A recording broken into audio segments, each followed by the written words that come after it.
आजम खान साहब जेल से बाहर आए हैं। क्या लग रहा है 2027 में समाजवादी पार्टी के कार्यकर्ताओं को और समाजवादी पार्टी और अखिलेश यादव को कितनी मजबूती मिलेगी? ये बहुत अच्छा सवाल है। आप देखिए जिस तरीके से माननीय राष्ट्रीय अध्यक्ष जी ने एक पीडीए का नारा दिया, पीडीए मतलब ब्रह्मास्त्र, जो भारतीय जनता पार्टी को पूरी तरीके से काटता हुआ चला जा रहा है, जिसकी इनके पास कोई काट नहीं है। वही पीडीए का खौफ इनको खाया जा रहा है। और जब जब इनको खौफ खाता है तो बहन कुमारी मायावती से आह्वान करते हैं, बहन जी हमको बचाओ, ये पीडीए हमको खा जाएगा। तब बहन जी के बयान बताइए आप समाजवादी पार्टी के खिलाफ आते हैं। अरे मनीष अवस्थी यहाँ का डीएम था, उसने टोटी चोरी के इल्जाम लगा दिया। अरे सुन लो अवनीश अवस्थी जी, जिस दिन सरकार बनेगी ना, आपको भी याद आएगा कि किस किस शेर को झूठी चोरी में फंसाया था, झूठी चोरी का इल्जाम लगाया था। आपको भी बख्शा नहीं जाएगा क्योंकि आपने झूठा आरोप लगाया है। और बता दूं, जिस तरीके से टोटी बताई गई है, आप बनेगी सरकार तो देखिए यही मुख्यमंत्री आवास के बाहर काली काली चिलमें कितनी निकलेंगी। और जब तक चिलम न निकली तब तक खुदाई बराबर जारी रही। अच्छा। जब तक चिलम न निकली तब तक उसकी ढुलाई चालू रहेगी। आजम खान परिवार को कहीं ना कहीं बहुत सताया गया, कहीं ना कहीं उनके बेटे को भी जेल में डाला गया, उनकी पत्नी भी जेल में ही रही, खुद आजम खान साहब जेल में रहे, हिम्मत नहीं छोड़ी और कहीं ना कहीं आज भी सपा के साथ हैं। आप देखे पत्रकार महोदय, आप सताने की बात करिए, हाथा नहीं भाता। जो सांसद हैं उनको भारतीय जनता पार्टी ने, उस ब्राह्मण समाज से आते हैं, उनको क्या क्या नहीं किया, झूठी ईडी सीबीआई में फंसाने के काम किया कि नहीं किया। आजम खान जी 23 महीने बाद जेल से बाहर आए हैं और भारतीय जनता पार्टी की सरकार ने उनपे झूठे मुकदमे लगाए, झूठे आरोप लगाए। बताइए कितने आरोप उनके ऊपर लगा दिए झूठे, किस लिए? क्योंकि उनसे वो जलते थे। आजम रामपुर के जो विकास था उसको इनकी आंखों से देखा नहीं जा रहा था, इसीलिए वहां के सबसे बड़े नेता माननीय आजम खान जी को जेल के अंदर डाला। साथियों नमस्कार, मैं वीरू और आप देख रहे हैं काकोरी दंगल। इस वक्त मैं लखनऊ में समाजवादी पार्टी के प्रदेश कार्यालय के बाहर मौजूद हूं और सबसे बड़ी खबर जो निकल कर आ रही है समाजवादियों के लिए, आजम खान 23 महीने के बाद जेल से बाहर छूट कर आ रहे हैं। अभी सपा कार्यालय के बाहर आपने देखा होगा, तमाम सारे सपा कार्यकर्ताओं ने मिठाइयां बांटी, लोगों को मीठा मुंह कराया, कहीं ना कहीं पत्रकारों को भी मुंह मीठा कराया गया है। आजम खान जेल से छूटे हैं, सपा कार्यकर्ताओं में जोश है। 2027 में सपा कार्यकर्ताओं को उनका एक बहुत बड़ा साथ मिलेगा। हमारे बीच परवेश जी, उनसे बातचीत करने का प्रयास करेंगे। आजम खान साहब आज जेल से छूट गए हैं, क्या कहेंगे उनके लिए आप? देखिए पत्रकार महोदय, सबसे पहले मैं आपको बहुत बहुत बधाई देता हूं। और पत्रकार महोदय, आज मैं बहुत खुश हूं, आज मैं बहुत खुश हूं और दिल से खुश हूं। और इतना खुश हूं कि क्विंटलों के हिसाब से हमारे कार्यालय पे मिठाइयां बांटी गई। केवल कार्यालय में नहीं, पूरे प्रदेश में जश्न है और जश्न का माहौल है। आज प्रदेश का वह शेर बाहर निकल के आया है जो अभी आने वाले चुनाव में उनकी जैसे जैसे दहाड़े बढ़ेंगी मंच से, वैसे वैसे भारतीय जनता पार्टी के नेताओं की सिट्टी पिट्टी गुल हो जाएंगी।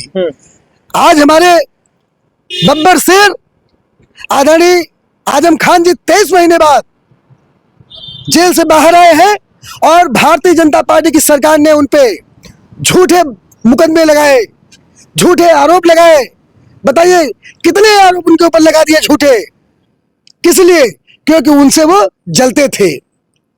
आजम रामपुर के जो विकास था उसको इनकी आंखों से देखा नहीं जा रहा था, इसीलिए वहां के सबसे बड़े नेता माननीय आजम खान जी को जेल के अंदर डाला। उनको ही नहीं बल्कि उनकी पत्नी को, उनके बेटे को, उनके परिवार को जेल की अंदर सलाखों में रखने का काम किया। अच्छा, लगातार 2 दिन पहले से खबरें चल रही थी कि आजम खान साहब जैसे जेल से बाहर निकलेंगे कहीं ना कहीं बसपा ज्वाइन कर लेंगे, खबरें चल रही थी। लेकिन जैसे जेल से बाहर निकले और साफ तौर पर ये कह दिया कि सपा भी इतनी कमजोर नहीं हुई है कि पार्टी छोड़ा जाए, और जो लोग छोड़ कर गए हैं वो आज कहां पर हैं, क्या कहेंगे आप? देखिए पत्रकार महोदय, मैंने कई न्यूज चैनलों पे देखा जी, सुबह से गला फाड़ फाड़ के चिल्ला रहे हैं जी। जैसे न्यूज 18 जी, उसकी एक एंकर या गोदी दलाल कह लीजिए, एक एंकर उसकी मानो तो उसने माननीय आजम खान जी को बसपा ज्वाइन ही करा दिया। अच्छा। उसकी माने अगर प्रदेश की जनता तो माननीय आजम खान जी को उसने बसपा ज्वाइन ही करा दिया। अरे भाई, इतना क्या बताने की जरूरत है? ये आजम खान जी की पार्टी है, इसके वो सदस्य हैं। जब पार्टी बनी, नेताजी के साथ कंधे से कंधा मिला करके माननीय आजम खान जी पार्टी में कार्य किए। और आप देखिए प्रदेश में कितने अच्छे अच्छे काम किए। आप देखिए जब कुंभ हुआ था हमारी सरकार में, कितना अच्छा कुंभ करवाया था, और जरा सी चूक हो गई थी तो इस्तीफा दे दिया था। आप देखिए इन दोगलों की सरकार में, इस भारतीय जनता पार्टी की सरकार में हजारों हजार की संख्या में लाशें गिर गई श्रद्धालुओं की वहां पर, लेकिन एक भी मंत्री इस्तीफा नहीं दिया, मुख्यमंत्री ने इस्तीफा नहीं दिया। वो तेवर है हमारे आजम खान साहब के, जो लोगों का जमीर जिंदा कर देते हैं, उनके ऐसे ऐसे भाषण होते हैं। आप देखिए प्रदेश की सूरत स्थिति परिस्थिति आज सुबह से ही बदल गई है जब से वो छूट करके आए हैं। और हम समाजवादियों में खुशी का माहौल है। हमने मिठाई बांटी, लड्डू बांटे, खुशियां मनाई। आज पूरा प्रदेश अच्छा खुशियां मना रहा है। सवाल ये है, आजम खान परिवार को कहीं ना कहीं बहुत सताया गया, कहीं ना कहीं उनके बेटे को भी जेल में डाला गया, उनकी पत्नी भी जेल में रही, खुद आजम खान साहब जेल में रहे, हिम्मत नहीं छोड़ी और कहीं ना कहीं आज भी सपा के साथ हैं। आप देखिए पत्रकार महोदय, आप सताने की बात करिए, हाथा नहीं भाता। जो सांसद हैं उनको भारतीय जनता पार्टी ने उस ब्राह्मण समाज से आते हैं, उनको क्या क्या नहीं किया, झूठी ईडी सीबीआई में फंसाने के काम किया कि नहीं किया। कितने हमारे बैकवर्ड समाज के नेता हैं, सवर्ण समाज के नेता हैं, किसको इन्होंने नीचे नहीं गिराने का काम किया। अरे आजम खान तो एक मुस्लिम कम्युनिटी से आते हैं, वो तो हमेशा लोगों की भलाई किए हैं। और बता दूं, मुस्लिम समाज से आते हैं। आपने देखा होगा जब प्रयागराज में हजारों हजार की संख्या में लोग मरे थे, भगदड़ मची थी, यही मुस्लिम समाज के लोगों ने अपने अपने मस्जिदें खोली थी और वहां खाना देने का काम किया था, लोगों को अपनी गाड़ी पर बैठा करके उनको सुरक्षित पहुंचाने का काम किया था। आज देखिए पंजाब में जिस तरीके से बाढ़ आई है, वहां का सारा अस्त व्यस्त हो गया है, फिर भी वहां के मुस्लिम हमारे सल्यूट करता हूं उनको, जो जिन्होंने पूरी मदद की हमारे पंजाबवासी भाइयों की। खाना पीना, राशन पानी, पैसा, गाड़ी घोड़ा सब कुछ मुहैया कराया। तो अगर उनके भी दिल में, उनके भी शरीर में दिल है, वो भी लोग चाहते हैं कि अमन चैन कायम रहे। तो आज मैं बताना चाहता हूं, जिस तरीके से खुशी का माहौल है, आजम खान जी आए हैं, समाजवादी पार्टी उनका स्वागत करती है, हमेशा स्वागत करती आई है। और स्वागत करने का माहौल तो आपने देखा ही था कि किस तरीके से ढोल नगाड़े, बैंड बाजा बटे, लड्डू मिठाइयां बटी, और भारतीय जनता पार्टी ने जिस तरीके से अत्याचार किया और वह अत्याचार की सारी जंजीरें तोड़ करके आज बाहर आ गए। इसके लिए मैं देश के हाईकोर्ट, सुप्रीम कोर्ट को और जो हमारे लोग जज हैं, मैं उनको सल्यूट करता हूं कि देर है, इस देश में देर है लेकिन अंधेर नहीं है। आप कितना भी अत्याचार कर लो, हर एक अंधेरी रात के बाद सुबह जरूर होती है। आजम खान के ऊपर भैंस चोरी, बकरी चोरी, कहीं ना कहीं किताब चोरी, ऐसे ऐसे उन पर मुकदमे लिखाए गए थे, ऐसे मामले उन पर थे। देखिए, जब भारतीय जनता पार्टी किसी भी व्यक्ति को, जब किसी भी व्यक्ति की लोकप्रियता को जब बहुत ज्यादा बड़ी होती है तो उसको कैसे, आप बताइए, आप आजम खान की बात कर रहे हैं, वो तो हमारे वरिष्ठ नेता ही हैं, लेकिन बताइए हमारे नेता आदरणीय अखिलेश यादव जी, जो मुख्यमंत्री रहे हो प्रदेश के, सांसद रहे हो, विधायक रहे हो, और करोड़ों करोड़ युवा उन पे अपनी जान निछावर करते हो, उनको बताओ। एक अवनीश अवस्थी यहाँ का डीएम था, उसने टोटी चोरी के इल्जाम लगा दिया। अरे सुन लो अवनीश अवस्थी जी, जिस दिन सरकार बनेगी ना, आपको भी याद आएगा कि किस किस शेर को झूठी चोरी में फंसाया था, झूठी चोरी का इल्जाम लगाया था। आपको भी बख्शा नहीं जाएगा क्योंकि आपने झूठा आरोप लगाया है। और बता दूं, जिस तरीके से टोटी बताई गई है, आप बनेगी सरकार तो देखिए यही मुख्यमंत्री आवास के बाहर काली काली चिलमें कितनी निकलेंगी, और जब तक चिलम न निकली तब तक खुदाई बराबर जारी रही। अच्छा। जब तक चिलम न निकली तब तक उसकी ढुलाई चालू रहेगी। आजम खान साहब जेल से बाहर आए हैं, क्या लग रहा है 2027 में समाजवादी पार्टी के कार्यकर्ताओं को और समाजवादी पार्टी और अखिलेश यादव को कितनी मजबूती मिलेगी? ये बहुत अच्छा सवाल है। आप देखिए जिस तरीके से माननीय राष्ट्रीय अध्यक्ष ने एक पीडीए का नारा दिया, पीडीए मतलब ब्रह्मास्त्र, जो भारतीय जनता पार्टी को पूरी तरीके से काटता हुआ चला जा रहा है, जिसकी इनके पास कोई काट नहीं है, वही पीडीए का खौफ इनको खाया जा रहा है।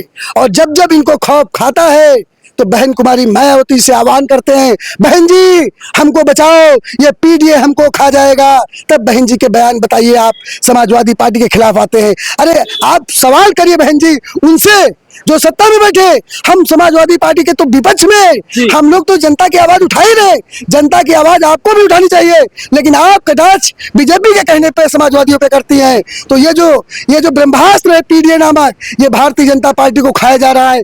जिस तरीके से 2024 में लोकसभा के चुनाव में यही तमाम गोदी पत्रकार दल्ला भारतीय जनता पार्टी के जो न्यूज चैनल एंकर है, ये बता रहे थे दो सीटें समाजवादी पार्टी की आएंगी। जी बिल्कुल, 2 सीटें आएंगी। एक आदरणीय अखिलेश यादव जी चाहेंगे, एक आदरणीय डिम्पल यादव जी चाहेंगे, और कुछ है नहीं सभा में। अरे ऐसा मुंह तोड़ जवाब दिया है पीडीए ने, ऐसा चाटा मारा है कि सब लोग कल गोता खा के नाली में चले गए। कितनी सीटें आई? 37 सीटें आई। इतिहास में समाजवादी पार्टी ने इतिहास तोड़ दिया, और 37 सीटें जीत करके 6 सीटें इंडिया गठबंधन ने जीत करके, आप बताइए 43 सीटें जीती, और 43 सीटें जीतने का हाल ये हुआ कि बीजेपी साफ हो गई। जो नारे लगाते थे हम 400 पार करेंगे, हम 400 पार करेंगे, वही नारा माननीय राष्ट्रीय अध्यक्ष ने कहा ये 400 पार की जितनी ऊपर सीटें हैं, ये वो सीटें की बात कर रहे हैं। 400 तो ये हार रहे हैं, और हार गए। जो तानाशाह प्रधानमंत्री बड़ी बड़ी डींगे हाँकता था वहां से, लाल किले से 2 बार जीता वहां से, इस बार वो लंगड़ा हो गया, इस बार वो कमजोर हो गया। उसकी कुर्सी अगल बगल वालियों के हाथ में है, और वो भी सनकी आदमी के हाथ में है। एक चंद्रबाबू नायडू के हाथ में है, एक नीतीश जी के, जो कि वो लोग कहते हैं कि बीमार रहते हैं मानसिक, कब खींच ले, कब कुर्सी खिंच जाए, कब गिर जाए, मुंह टूट जाए, इनका डर रहता है। अब मन मुताबिक भाषण नहीं दे पाए। तो पत्रकार महोदय, ये पीडीए का खौफ है, इसीलिए जीएसटी घटाई गई है। ये पीडीए का खौफ है, जो जाति जनगणना की बात की जा रही है। अरे हमारे नेता ने जाति जनगणना की हमेशा खिलाफत की कि हमारे नेता ने हमेशा जाति जनगणना को कहा कि होना चाहिए, जाति के अनुसार सम्मान मिलना चाहिए। हमारे नेता हमेशा कहे कि जाति के अनुसार समान अनुपात सबको मिलना चाहिए, जिसकी जितनी संख्या बारी उसकी उतनी हिस्सेदारी। तो आज वही बातें कर रहे हैं। आज हमारे नेता ने कहा था कि जो जीएसटी है ये देश से व्यापार घटा देगी, व्यापारियों की कमर तोड़ देगी, व्यापार को चौपट कर देगी। आज हमारे नेता ने सही कहा था, तो आज सच हुआ कि आज भाजपा सरकार ने जीएसटी को कम किया। तो जब जीएसटी तुम लाए थे तो क्यों लाए थे, और आज उसको कम कर रहे हो तो खुशियां मना रहे हो। तो जब ज्यादा किए थे उसका गम कौन मनाएगा? तुम ही तो मनाओगे। तो ये जनता समझ चुकी है, आने वाले समय में इनका डब्बा गोल होने वाला है। और आजम खान जी आए हैं, मैं समाजवादी पार्टी उनका पूरा स्वागत करती है, उनके परिवार का स्वागत करती है। निश्चित तौर में 2027 में पीडीए जननायक आदरणीय अखिलेश यादव जी पीडीए की सरकार बनाएंगे। ठीक है। क्या नाम है आपका? हमारा नाम फरहान जैदी है। पहले क्या कहेंगे आजम खान साहब के लिए? देखिए, सत्य परेशान हो सकता है लेकिन कभी परिचित नहीं हो सकता। सबसे पहले तो मैं उत्तर प्रदेश की जो जनता है उनको बहुत बहुत धन्यवाद दूंगा कि माननीय आजम खान जी को जो है जेल से रिहाई मिली है, और आज हम सभी युवाओं के लिए बहुत ही खुशी का दिन है। माननीय राष्ट्रीय अध्यक्ष जी के नेतृत्व में आने वाले समय 2027 में एक पूर्ण रूप से अच्छी सरकार बनने जा रही है। बहुत बहुत धन्यवाद।